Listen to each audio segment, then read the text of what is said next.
Hello, beautiful people of the internet. Today we are here to talk about the new season of Love is Blind. Now, you guys don't know this, but I've watched every season of Love is Blind. Do I remember all the seasons? Absolutely not. But they're on their 9th season. And when I tell you, this season felt like a fever dream. Or like I was in the Twilight Zone. These people are fucking weird. A lot of mental issues going on. Now, I am no mental health professional. I am not licensed in any way, shape, or form. But I do think these people have very deep issues and they should see some psychologist or psychiatrist. I'm going to be going through episodes 1 through 5. And that's just the introductions. It took 5 episodes to get through the introductions and everyone's trauma and individuals and blase, you know? And I'm honestly, I'm going to break it down to you guys the way I had to watch it so you can suffer mentally with me too, because also the way this show is cut half the time, I'm like, I don't know what the fuck is going on. You're jumping back and forth a lot for me. I'm having to keep up with names. I normally don't get anyone's names down until they're in the couples, and even after that, it's iffy. So I'm going to try my best to not be too confusing, but this show is confusing. The season is confusing, and I hate everybody on it. So let's jump right into it. If you don't know what Love is Blind is, it is a dating show essentially, and it's like a lot of single people getting together over the course of 10 days. There's a women's quarters, there's a men's quarters. They're separated, then they go into these pods, they chat through a wall, and if they fall in love and want to marry this person, they propose through the wall, and then they meet after proposing through the wall.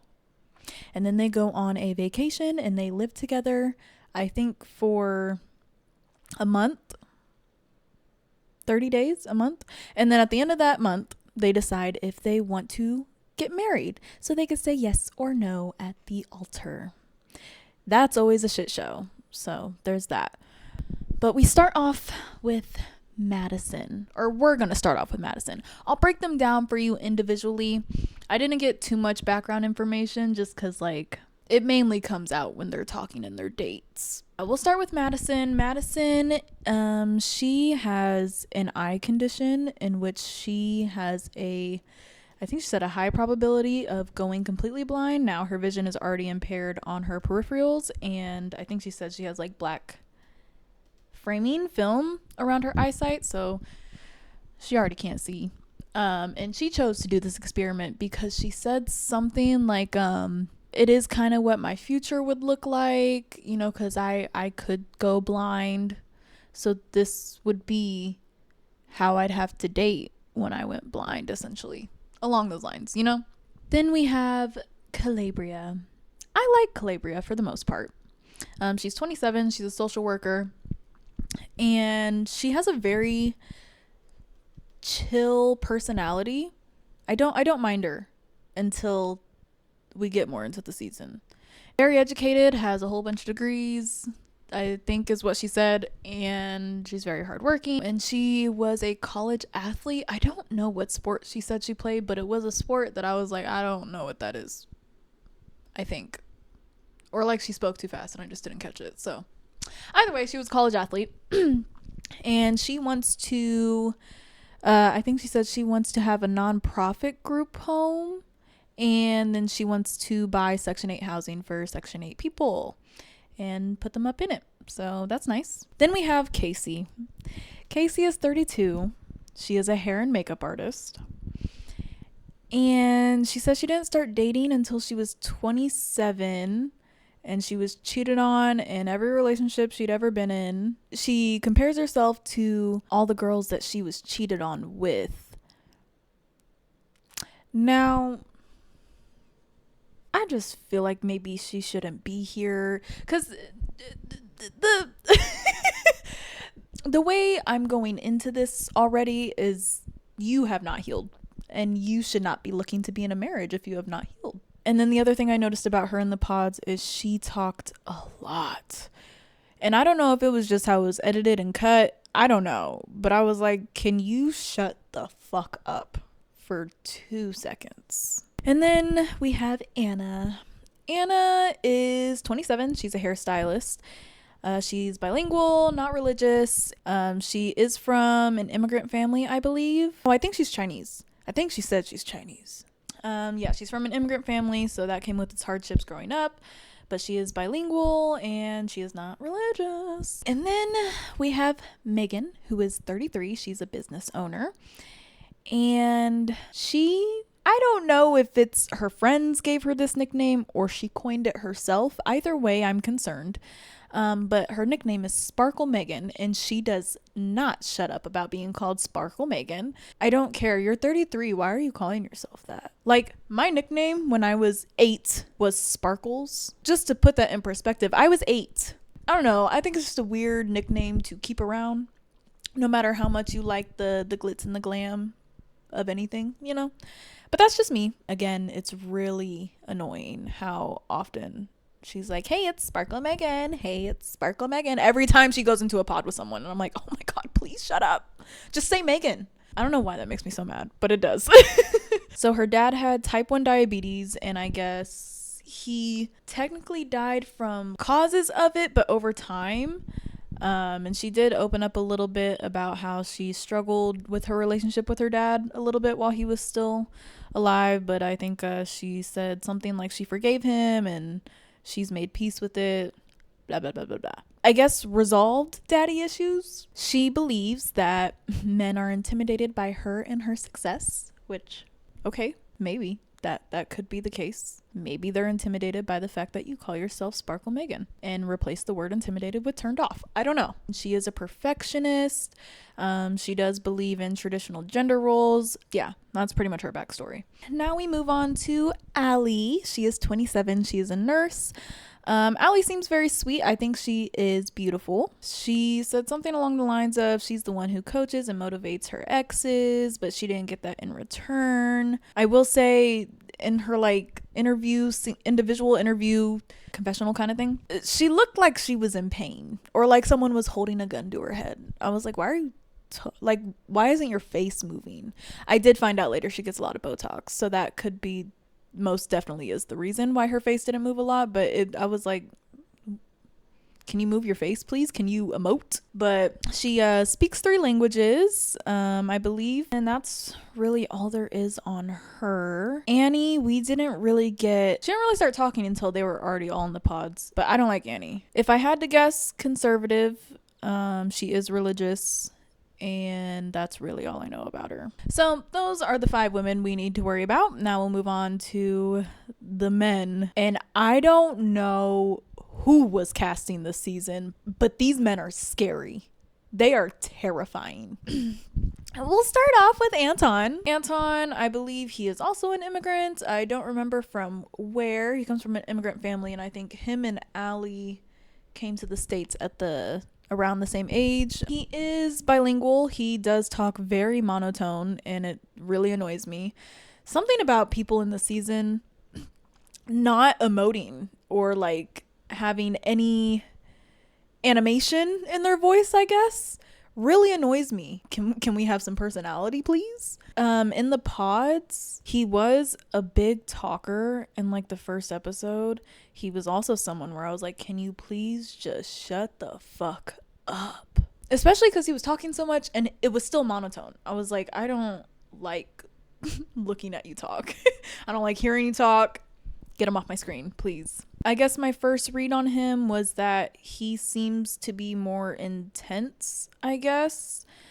And he said something like he doesn't share his feelings unless it's someone he's comfortable with, but he doesn't want solutions from the other person.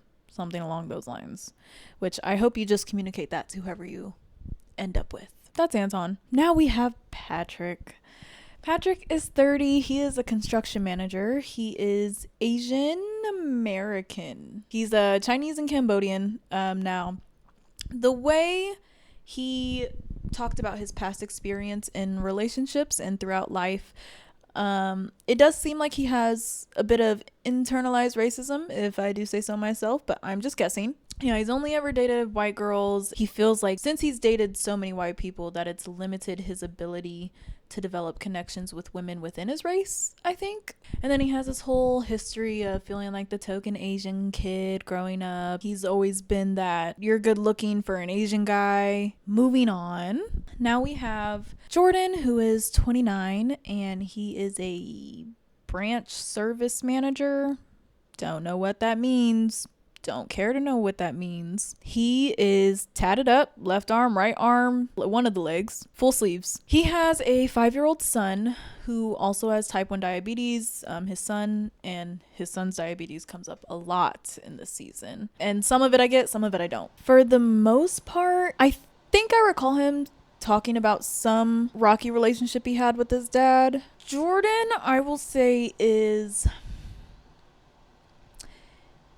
he's not my favorite because I hate all the men in this season. He's just the least worst personality wise, but I will say his humor, trash, distasteful, and stupid.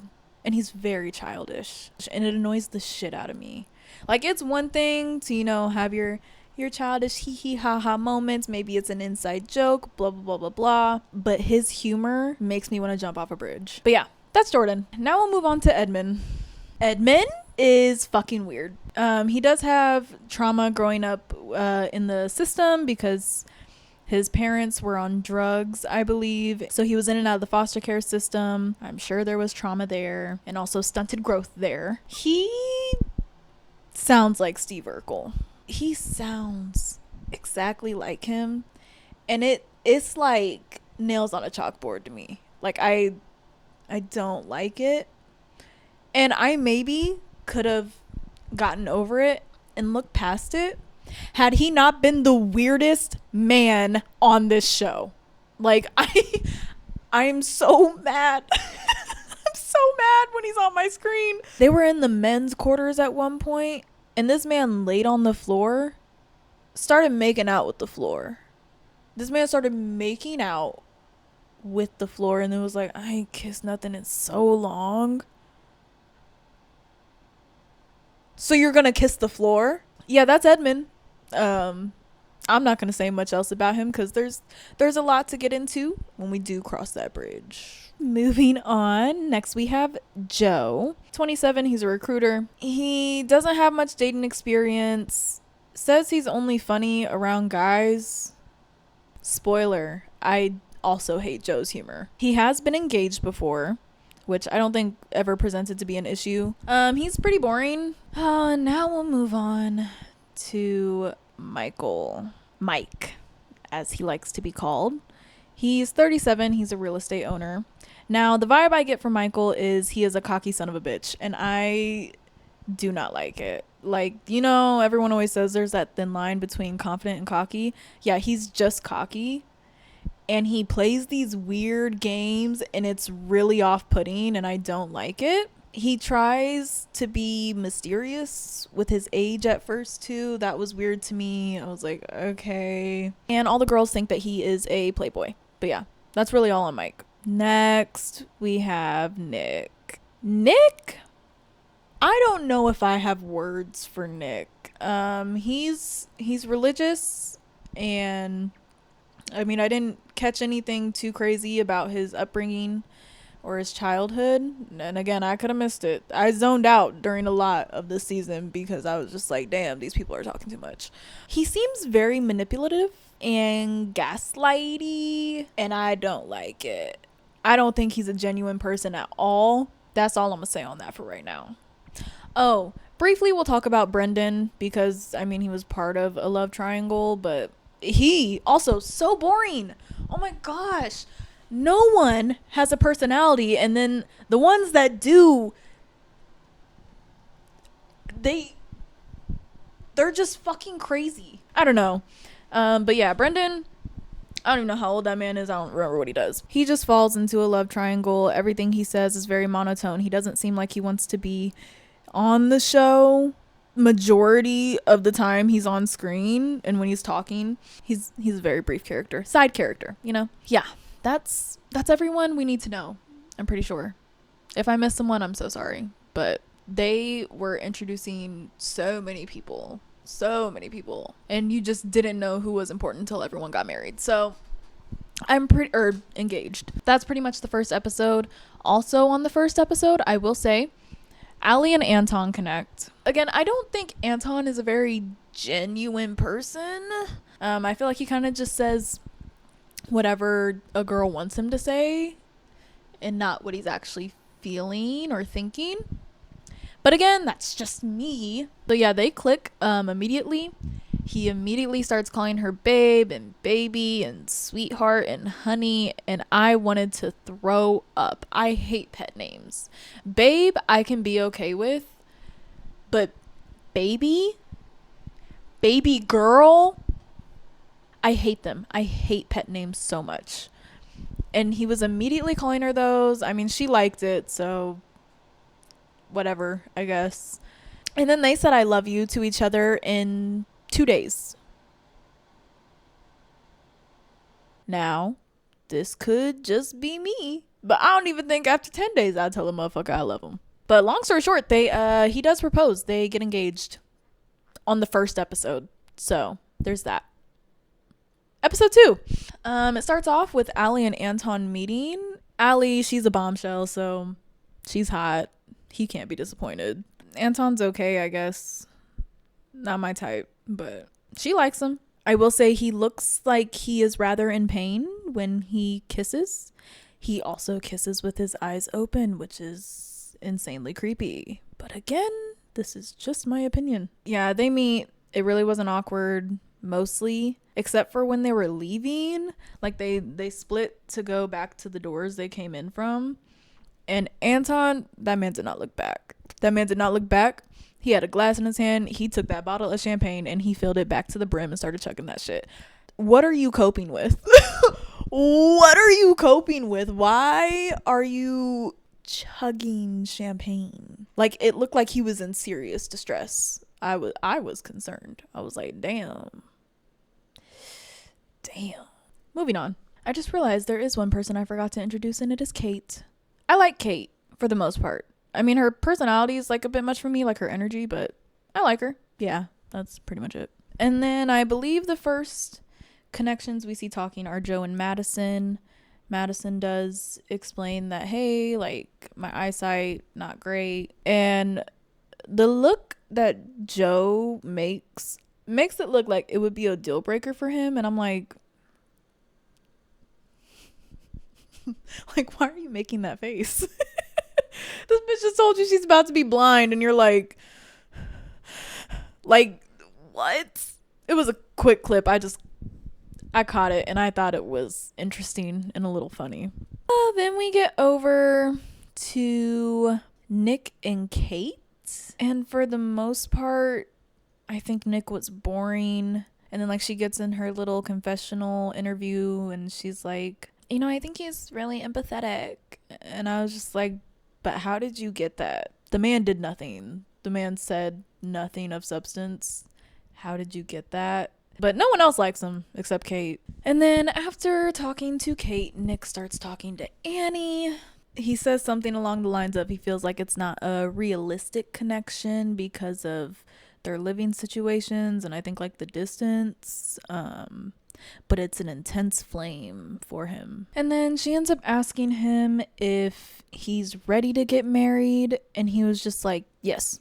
He was like, well, I mean, I could go on and on and on, but my short answer is just yes, I am. And Annie's just okay with that. I'd be like, no, nigga, explain yourself. Why do you think you're ready to get married? But she's just cool with it. That's so stupid. Why not ask follow-up questions? She thinks yes is great. I hate them both, so I don't really care. Annie really wants to be married. I mean, like, she cannot contain her excitement about how married she wants to be. She finds everything sexy in one of the dates and it was really uncomfortable and weird. Yeah, then there was like some sexual energy shift and she was like, I find it sexy when my man comes home and my man makes a meal. My man did the laundry. And then like Nick's on the other side biting his lip. And I was just like, I just feel like I didn't need to see this. I didn't need this scene, but here we are. So, but Annie's number one is Brendan. Like I said, Brendan, so boring. He doesn't really say much. Like, he talks, he just doesn't say anything. So she's asking him questions. He's giving very short, vague answers, very monotone. Moving on now from Annie and Nick and Brendan, we hop over to Edmund. And again, the first clip I saw of this man, he was making out with the floor. Edmund connects with Calabria. Now, Calabria has daddy issues.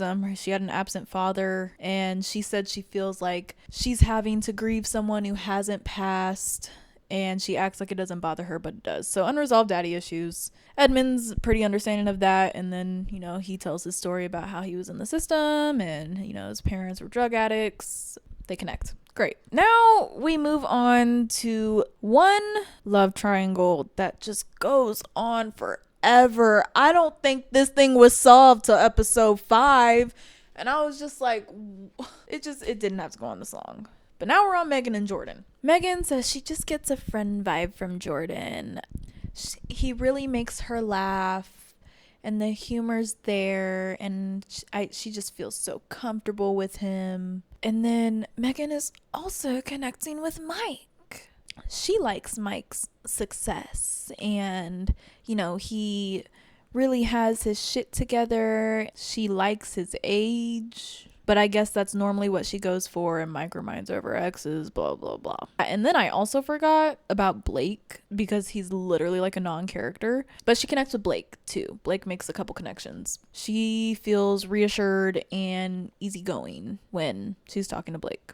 Boring. Moving on. Then we'll go to who Blake connected with, which was Anna and Megan. Those were Blake's 2 connections. Blake, also boring. Nothing bad to say about him.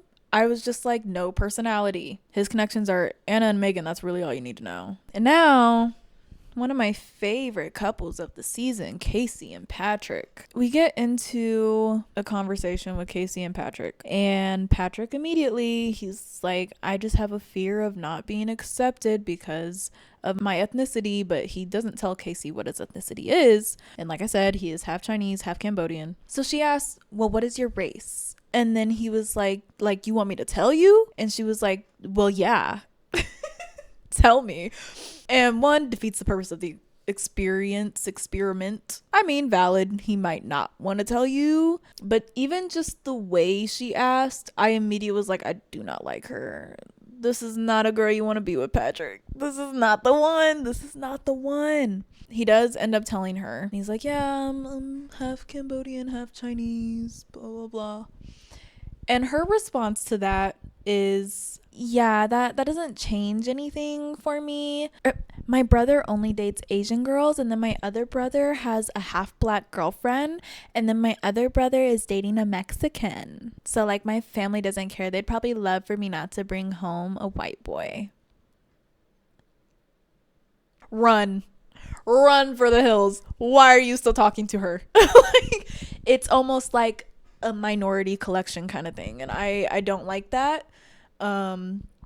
Also, the vibe I get from her is that she does mind. She does mind that he is Asian, and maybe it's not just like specifically Asians. All I'm saying is it's giving, I have a black friend, I'm not racist. That's the vibe I get from Casey. But moving on, now we have Anna and Patrick. Now, if we remember correctly, Anna is Asian, Patrick is Asian. I think they both have internalized racism. However, I do think it would bode well for them to be together, and that might help some of that internalized racism. Now, I'm not saying you should get with someone to help your internalized racism. That is not what I'm saying at all. You got to fix it on your own. But I don't think it would be as hard. Yeah, so Anna and Patrick start talking. Their main connection and bond was over coming from immigrant families. And Anna cries about her relationship with her mom and how much she loves her mom and her family, and how her mom's probably so worried because they talk every day and her mom doesn't know she's doing this.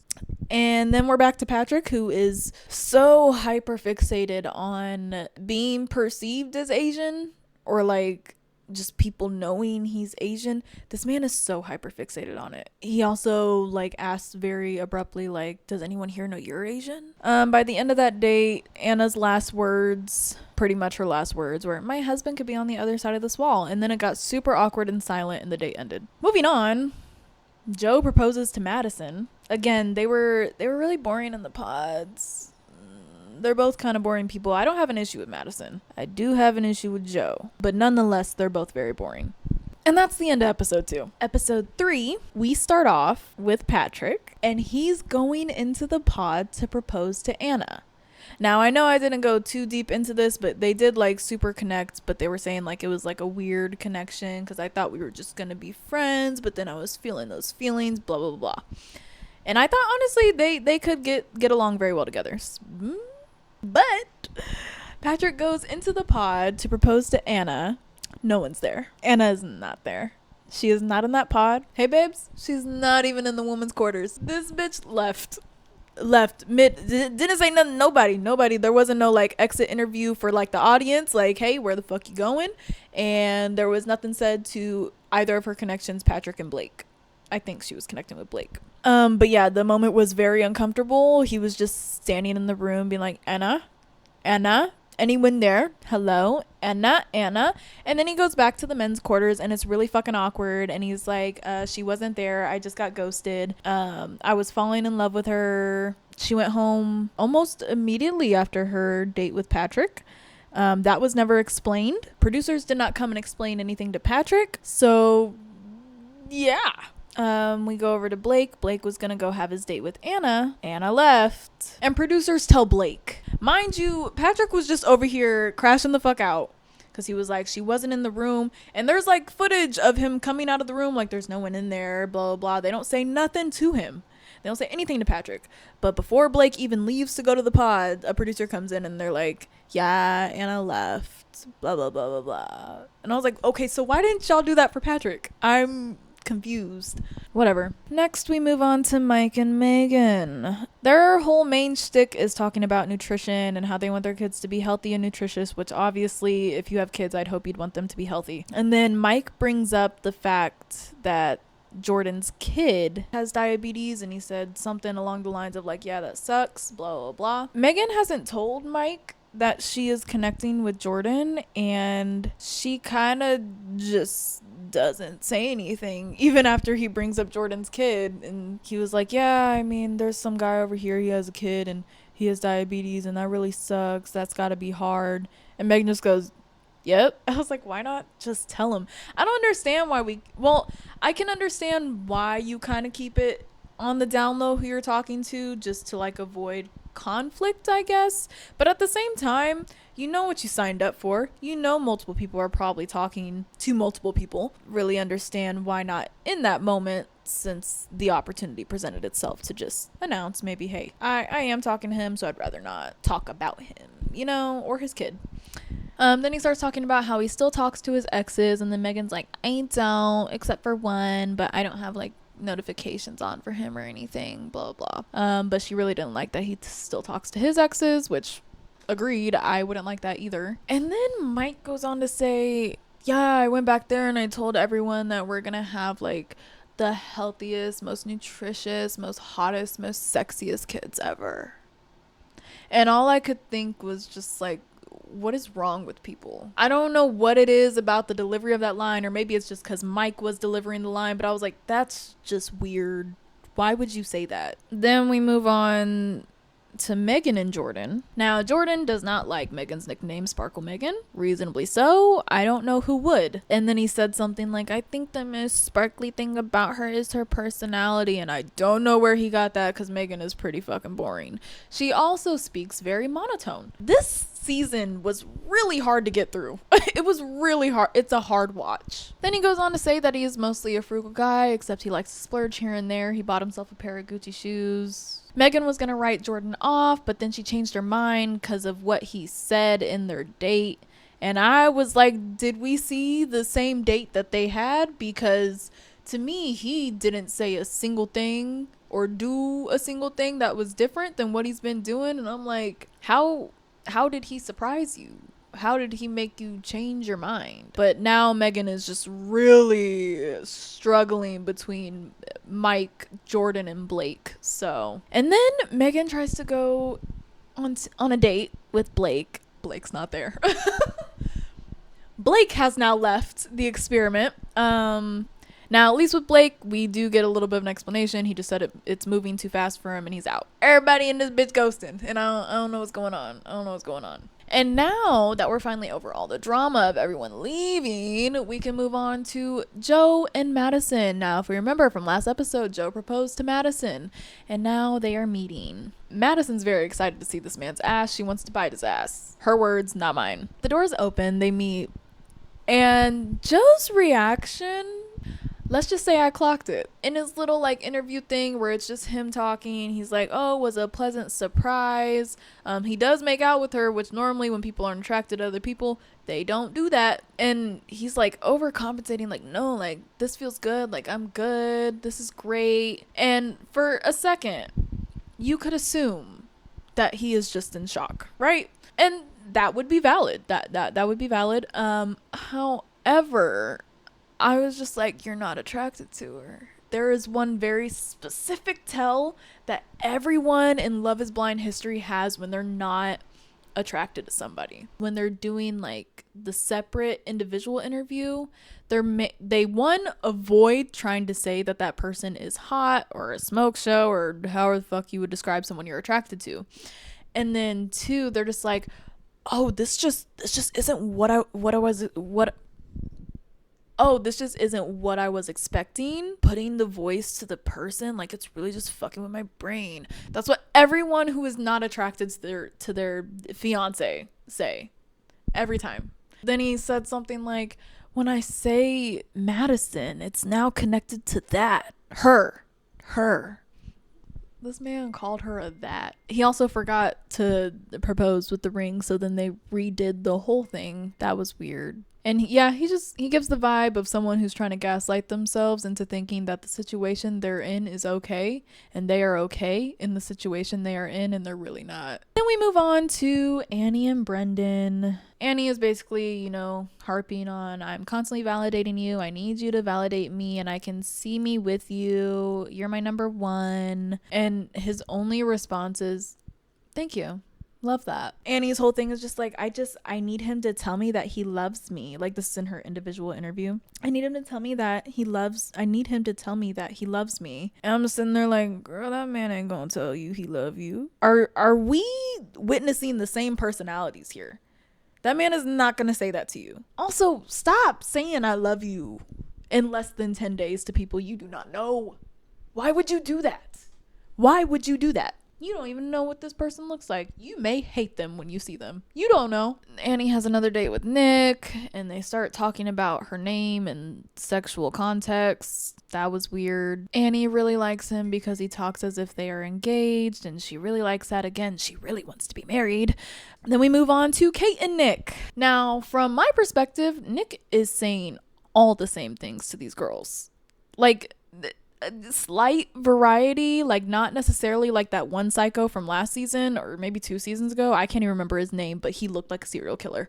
Not to that degree, but it's just like, it's kind of the same content, just like different fonts. He says he's in love with Kate and her soul, and her response was, that's not a surprise because I feel like you couldn't resist. This man told her he loves her, in love with her, and she was like, yeah, I just felt like you couldn't resist. That's such a funny response to me, and I mean, go off, queen. So after that, we have Edmund and Calabria. Every time I read her name, it fucks up how I'm gonna pronounce it, but it's Calabria. She reads him a love letter, he proposes. They were also pretty boring other than connecting on their childhood trauma, and that wasn't I don't want to say it's not interesting. It's just like, I don't feel like I should have known that about you, so I'm not going to talk too much about it. Then we move on to Patrick and Casey. He was in his little individual interview, and he was like, and this is after Anna's left, so now I feel like Patrick is grasping at straws. He's just like, I need someone to propose to, and I need someone to love and someone to love me, blah blah blah blah blah. So yeah, he's in his individual interview and he's like, yeah, no, like me and Casey actually agree on a lot of things. And then the producers ask him, well, what do you guys specifically agree on? This man goes, I gotta recall the date, man. Like it's been a long day. Stop lying to yourself. Just go home. Why is staying and being engaged to someone that you don't really want to be with? She was your number 2, and later in the series you say a distant number 2. Why would you stay and propose to her and try to make a marriage work with her when you really wanted Anna? Just go home. Go home like Anna did. These people's decision making and thought process baffle me. They absolutely baffle me. Then we get into their date. For some reason, Casey's like, no, that'd be like telling a guy I look like Megan Fox. Why the fuck is Chelsea still catching strays? Why is she still catching strays? I'm sure that girl has been tortured by saying she looked like Megan Fox. And then Patrick proceeds to say that he had to cut off a connection as if it was his choice, as if Anna didn't leave, but okay. He does say he questions Casey's passion about marriage and the experiment, and then she starts crying and she's like, I wouldn't bullshit you just to be on a TV show. And Patrick was giving bombastic side eye. Like, I wouldn't believe that bitch either, but that's just me. Oh, and then we kick it over to the men's quarters, and Jordan's talking to the guys, and he's like, I don't really have it like that to financially support another person. A kid's already expensive as it is. She would be the breadwinner, so it sounds like he's feeling insecure about not being the breadwinner. Fucking Nat. And then Mike chimes into their conversation and he's like, yeah, we've had similar conversations. So now Mike has found out that Megan and Jordan are talking. This is about Jordan's 4th time bringing up that the name Sparkle Megan is just really weird to him and not compatible with him, whatever the fuck that means. And then he starts going into a tangent about why he wants to be in a marriage, why he wants to have a wife. His last words were, I want to be able to go and pop a bottle of champagne with my wife and drink and laugh and go home and fuck and then go to sleep and not to argue a single second of the day. That is a direct quote. This makes Megan cry. This bitch is crying. I'm like, why did that make you cry? And she's just like, I mean, him just saying he wants to go home to his wife and have fun. That's pretty much. Then Megan has a date with Mike. I'm telling you guys, this back and forth, it's so bad. Like, it goes on for so long. This triangle is so long and so boring. Mike ends up asking Megan where she is at with him. Then he's like, you're dating 2 guys that are trouble right now. And Megan was like taken aback. She was like, what'd you say? I didn't know you knew I was dating another guy. What did you just say? So then he's playing like little mind games with her. I can't remember exactly what he said during that part, but then he's like, oh, are you talking to 2 people or something like that? And then I think she was pausing and he was like, I just want to see if you're going to be honest with me because I already know. Why are you talking to her like she's a child and can't be talking to 2 people at once when majority of the people in here are doing that? Not only you guys were dating all 10 of each other the first day. So I don't know. But yeah, he said that. It was off-putting. I didn't like it. And then that's when Megan is making the connection that Mike reminds her of her exes and that's what she normally go for. That's nerve-wracking for her. And pretty much Megan is all over the place. And honestly, at this point, next time I talk about them, it's just gonna be what happened because I can't. All right, and then after Megan and Mike's date, we have Calabria and Edmund meet. Edmund's pants, not a fan of them. Not a fan of them. But hey, I'm not here to yuck nobody's yum, And like right before the meet, Edmund's like, there needs to be a medic near. That man looks like he is freaking the fuck out. And then they were playing Dark Horse by Katy Perry. And I was like, this feels like not the right song to be playing for this. Because like with everyone else, they're playing some like cliche Hallmark shit. And then right before, because we didn't see them actually meet at the end of this episode. So yeah, that's the end of episode 3. I hate this season so much. Episode 4.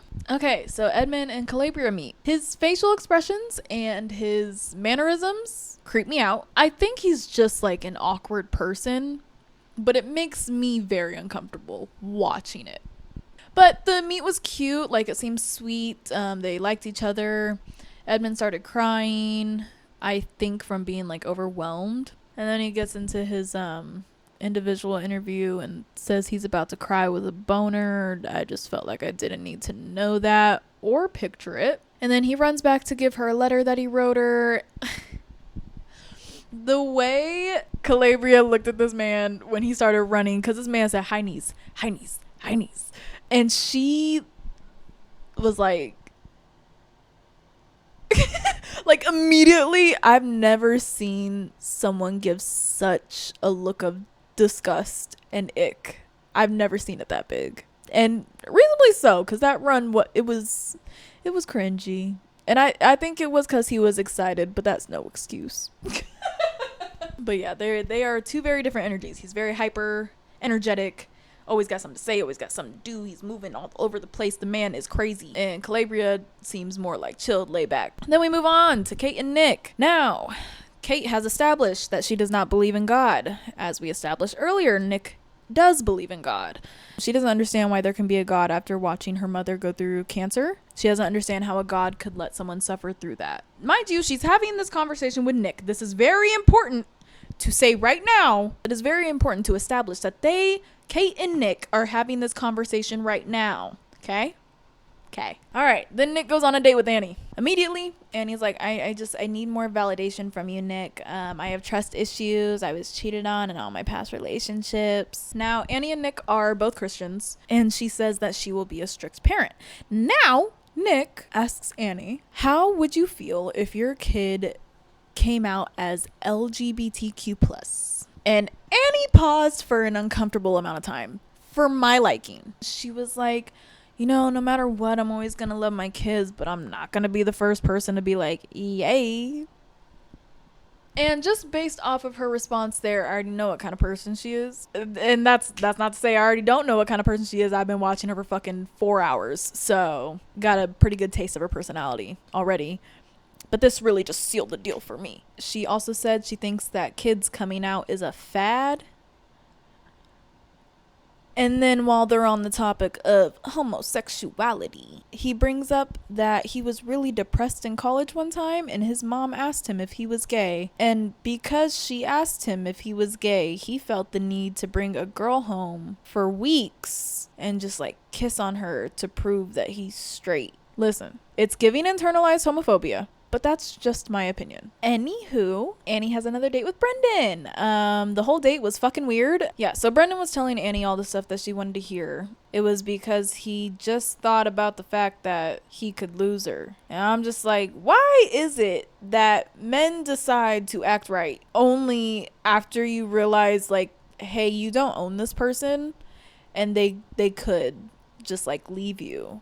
They could go be with someone else. They could go be by themselves and be way better off without you. But it's only after that do men want to start acting right or saying the right things. And again, it's only fixed for like a week and then they're back to doing the same bullshit. And then Annie says something like her and Nick don't see eye to eye on everything, and that Brendan would be her perfect husband, which is really confusing considering how the dates have gone. So I don't know anything anymore. Okay, now we're back to Casey and Patrick. Jesus Christ. I'm so tired of talking about Casey and Patrick. I'm honestly so tired of talking about this season. We're only in episode 4. We saw one more episode after this. I can't.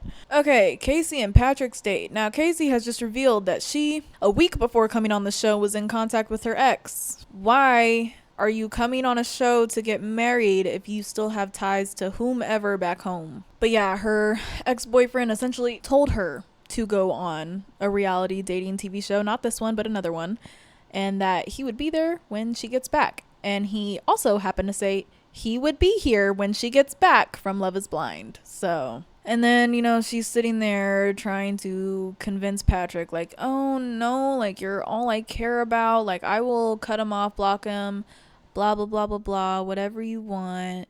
And Patrick's just like, I think that's your own situation to deal with. I would hope you know what's right to do. Clearly she doesn't. And, Patrick points out that it just seems like a backup plan. And then, she's like, Oh my God, no. Like, that, I don't have a backup plan. I don't know how else this is supposed to look, but it looks like you have a backup plan. And then she's like, I just think you need to lighten up on me a little bit. I know damn well if the roles were reversed and let's say she has no ties back home and Patrick just told her that, yeah, I just talked to my ex a week ago and she said that, she'd be here waiting for me when I got out of the show and she told me to come on this show and blah blah blah blah. Casey would have left. Casey would not have stayed, or she would have ripped him a new one, or whatever the case may be. It would not have been Patrick's reaction. And then Casey says, I don't know if I can fully love you until I touch you.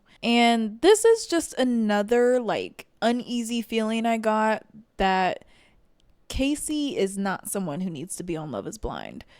Do I think the premise of this show, or maybe just the way they orchestrate everything, is stupid? Yes, I do. However, Casey specifically should not be on this show because she gives that one dude who was with Deepti in like season 3, I think. But physical attraction does matter to you, and there's nothing wrong with physical attraction holding weight in a decision on whether or not you want to be with someone. I think that's a very normal thing. Everyone has their types, their preferences, whatever the case may be.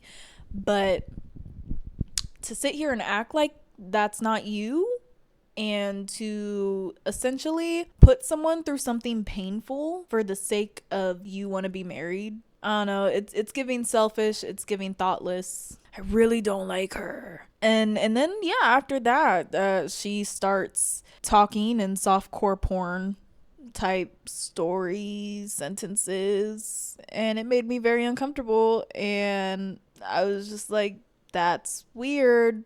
This is weird. Kind of the worst part, I don't know if it's just her face or how she sounds, but even she looked like she couldn't stomach the things she was saying.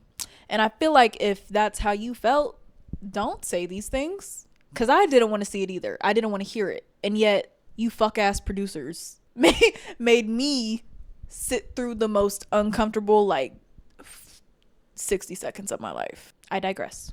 We have Mike, Megan, and Jordan again.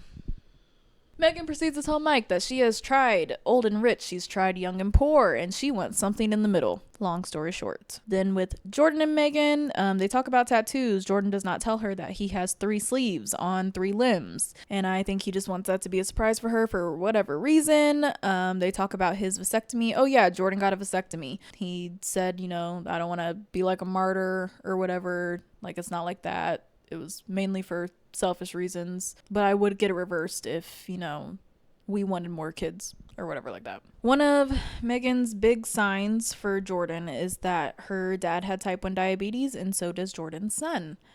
That seems to be a very big sign for her. Okay, now we're back to Kate and Nick. So Nick starts this off with saying that he's feeling pulled in 2 different directions, and Kate thinks that is fucked up because Nick told Kate that he loved her 2 days ago, and now she thinks he's love bombing, and then he feels that her saying that invalidates how he felt when he said that he loved her. So after they're talking about that, how fucked up they think each other are for saying what they said, Nick then asks Kate if she would ever consider revisiting her relationship with God or religion. And Kate was like, no. And Kate, who is not religious, as we established, I never have been religious, and something about her saying she has never been religious really set Nick off. Really, that man was crashing out. He was like, what? You've never been religious? They had this conversation 24 to 48 hours ago. Why are you surprised? And that was Kate's reaction. Like, why are you acting so surprised? Like, you knew that. And he was like, no, you didn't say that. When you were talking about your upbringing and the conversations with your sister, you said you didn't stop believing until after your mom died or something along those lines. And she was like, okay, yeah, but I still wouldn't. Like, I don't like when people try to convert people. It really bothers me, especially when it's like, it's already been established that she has her reasons for not being religious. Respect that. And yeah, so based off of that, he just decides he can't pick Kate because she doesn't believe in God. And honestly, thank God. Thank God. Kate, run for the hills. Run for the hills. He is a walking red flag.